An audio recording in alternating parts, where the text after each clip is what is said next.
Hello future doctors, कैसे हो सब। मैं हूं तुम्हारा बड़ा भाई नीट ऑडियो मेंटोर। क्या तुम्हें भी यंग्स मॉड्यूलस, बल्क मॉड्यूलस और शेयर स्ट्रेस जैसे टर्म्स में कंफ्यूजन होती है? क्या जब तुम इलास्टिसिटी और प्लास्टिसिटी का फर्क समझने की कोशिश करते हो तो मुश्किल लगती है? तो चिंता मत करो दोस्त।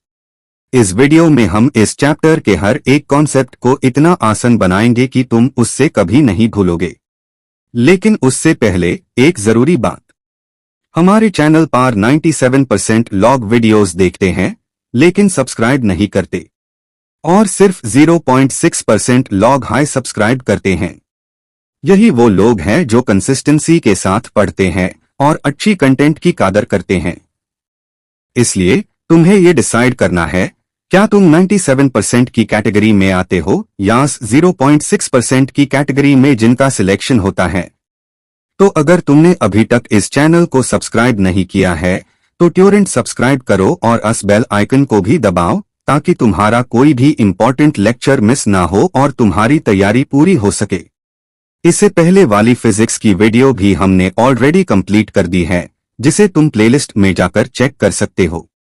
इस लेक्चर के हैंडरिटन आईपैड नोट्स का लिंक डिस्क्रिप्शन में है और पूरी प्लेलिस्ट भी वहां मिल जाएगी।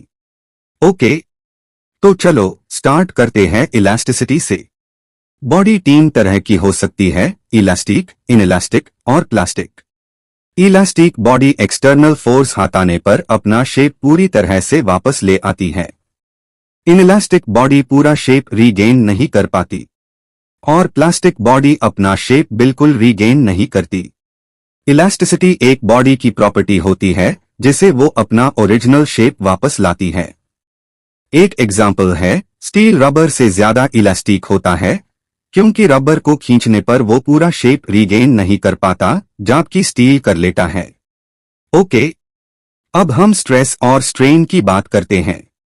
जब हम किसी ऑब्जेक्ट पर फोर्स लगाते हैं तो उसके अंदर एक इंटरनल रिस्टोरिंग फोर्स डेवलप होता है। स्ट्रेस उसी internal force divided by area के बराबर होता है। स्ट्रेन का मतलब है शेप या साइज में चेंज। इसका फॉर्मूला है change in length divided by original length. Hooke's law कहता है कि इलास्टिक लिमिट के अंदर स्ट्रेस स्ट्रेन के प्रोपोर्शनल होता है। इस प्रोपोर्शनैलिटी को हटाने के लिए यंग्स मॉड्यूलस या Y आता है। Y equals stress divided by strain. इसका formula FA divided by delta LL होता है। Y सिर्फ सॉलिड्स के लिए डिफाइंड है। ओके, अब हम दो और तरह के स्ट्रेस और स्ट्रेन देखते हैं। शियर स्ट्रेस टैब लगता है जब फोर्स किसी सरफेस के पैरेलल लगता है।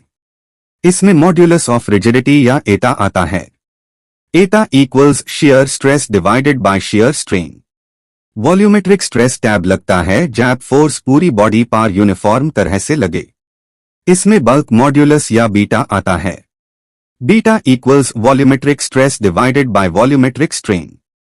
बल्क मॉड्यूलस सॉलिड, लिक्विड और गैस तीनों के लिए डिफाइंड है।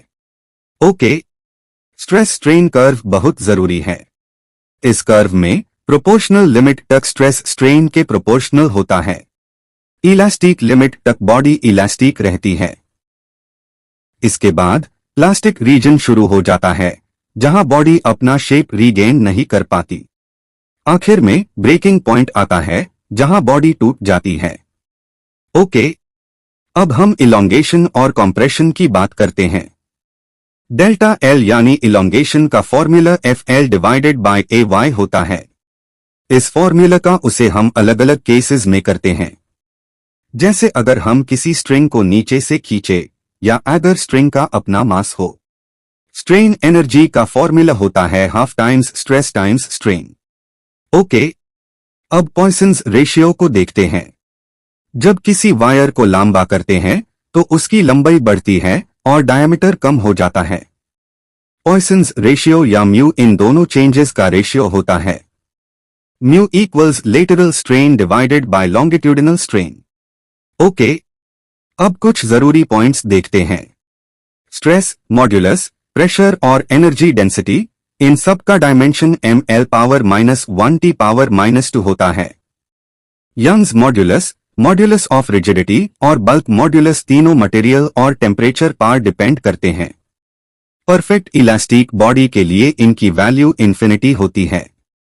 ओके, तो मेरे प्यारे दोस्तों, ये था मैकेनिकल प्रॉपर्टीज ऑफ सॉलिड्स का एक कॉम्प्रिहेंसिव लेक्चर। हमने हर कॉन्सेप्ट को जीरो से समझा है। एनिमेटेड वीडियोस आ रही है जिसमें हम इन सभी टॉपिक्स को और भी अच्छे से समझेंगे। उनके लिए प्लेलिस्ट को चेक करते रहना, लिंक डिस्क्रिप्शन में है। दोस्तों, हमारी टीम ने आपके लिए क्लास 11th और क्लास 12th की पूरी बायोलॉजी, बॉटनी और जूलॉजी कंप्लीट कर दी है, जिसका लिंक डिस्क्रिप्शन में है। और क्लास 11th फिजिक्स भी चल रही है। इसलिए तुम्हें एनईटी की तैयारी के लिए कहीं और जाने की जरूरत नहीं है। तुमने इस वीडियो को शुरू से लेकर एंड तक देखा, इसका मतलब तुम वो 0.6% वाली कैटेगरी में आते हो जो सिलेक्शन लेते हैं। चलो पढ़ते रहो, मेहनत करते रहो और अपने सपनों को पूरा करो। All the best.